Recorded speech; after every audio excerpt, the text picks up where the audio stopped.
దీర్ఘకాలిక పంటల్లో పామాయిల్ది చాలా ప్రశస్తమైన స్థానం. ఎక్కువ మంది రైతులు ఈ కమర్షియల్ క్రాప్ మీద చాలా దృష్టి పెడుతూ ఉంటారు. ప్రస్తుతం మనం పిఠాపురం నియోజకవర్గంలో ఉన్న పిఠాపురం పక్కన ఎండపల్లి అనే గ్రామంలో ఉన్నాం. మనతో పాటు రైతు అంబయ్య గారు ఉన్నారు. ఆయనతో మాట్లాడే ప్రయత్నం చేద్దాం. నమస్తే అంబయ్య గారు. ఈ కమర్షియల్ క్రాప్ అయినటువంటి పామాయిల్ మీద ఎక్కువగా దృష్టి పెడతాను అంటే మీ చుట్టుపక్కల చూసాను మొత్తం అంతా వరే ఉంది. అవునండి. ఈ ప్రాంతంలో మీరు పామాయిల్ మీద దృష్టి పెడతానికి కారణం ఏంటంటే? మాది మెరకపొలం అండి ఇది. అయితే ఇంతకుముందు అరటి తోటలు అవి బాగా ఎక్కువగా ఉండేయండి. మేము కూడా అరటి సాగు చేసేవాళ్ళం. అయితే ఈ తుఫాను ఎఫెక్ట్లు ఎక్కువగా ఉంటున్నాయి, మాకు సీ దగ్గర కాబట్టి అందుకని పామాయిల్ వేద్దాం అని చెప్పేసి దృష్టిలో పెట్టుకున్నామండి. అంటే పామాయిల్ కారణం కూడా అంటే కోతులు కూడా బెడద ఎక్కువ. కొబ్బరి వేరే వేసిన ఇబ్బందులు ఉంటాయని పామాయిల్ వేసాను. పామాయిల్ వేసిన తర్వాత మళ్ళీ అంతర పంటలు ఏం చేస్తే బాగుంటుందా అని ఆలోచిస్తే కంద వేసామండి. అది గిట్టుబాటు అవ్వలేదని చెప్పేసి కంద మానేసి ఇది పెట్టాను జాజికాయ. అంటే మనకి లాభదాయకం ఎక్కువ కావాలి, మనుషుల పని తక్కువ ఉండేటట్టు చూసుకోవాలని చెప్పేసి దృష్టిలో పెట్టుకుంటే జాజికాయ బాగుందండి. ఓకే సార్, ఇప్పుడు ఈ పామాయిల్కి సంబంధించి ఎన్ని సంవత్సరాలు అవుతుంది? మీరు ఈ తోట వేసి ఎన్ని సంవత్సరాలు అవుతుంది? ఎలా ఉంటాయి ఇందులో ఇబ్బందులు ఏంటి? అసలు ఎట్లా ఉంటుంది మొత్తం ఫార్మింగ్ ఎట్లా ఉంటుంది? కోతులు ఇబ్బంది లేకుండా ఉంటుందండి. పామాయిల్ అయితే మనం మంచి పంట అండి, మనం సాగు చేసుకోవడానికి మంచి పంట. అయితే ఈ పామాయిల్లో వచ్చి ముళ్ళు అవి ఎక్కువగా ఉంటాయనుకోండి. నేను వేసి 12 సంవత్సరాలు అయిందండి. దిగుబడి 10 టన్నులు వస్తుంది. ఆదాయపరంగా మంచిదండి. పామాయిల్ అయితే వేసుకోవచ్చు.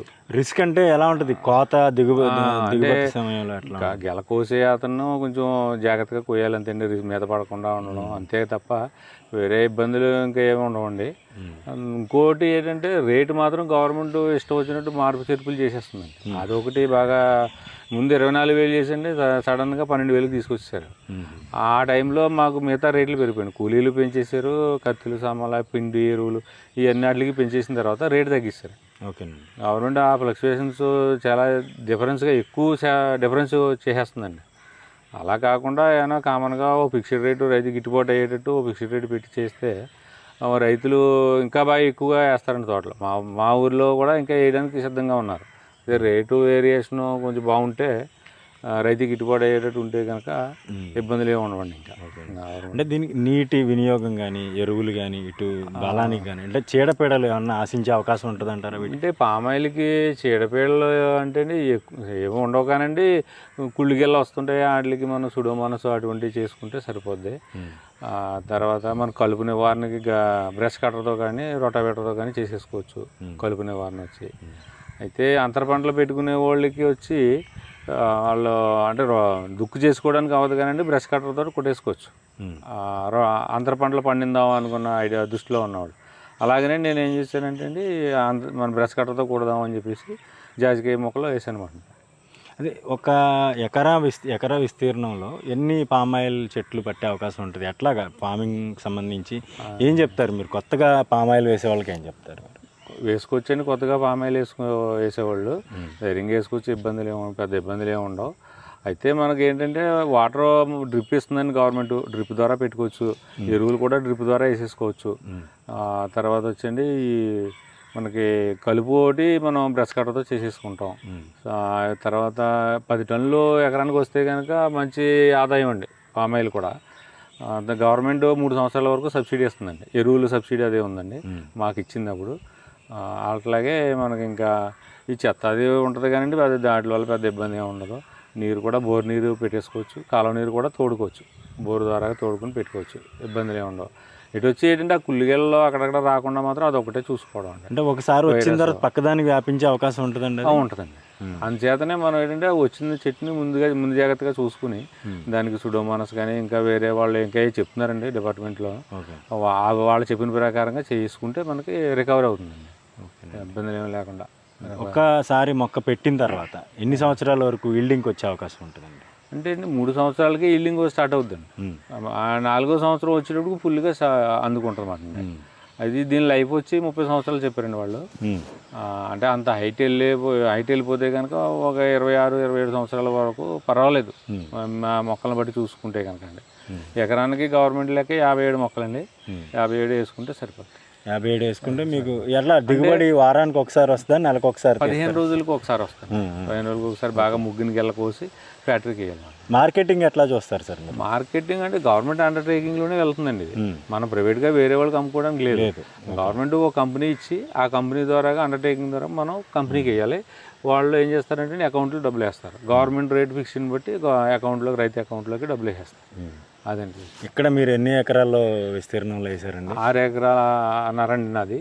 6 ఎకరాలన్నరలో కోస్తా రేఖ అన్న వెరైటీ వేసాం అప్పుడు. ఇప్పుడు ఇంకా రకాల హైబ్రిడ్ వచ్చినాయి అంటున్నారు.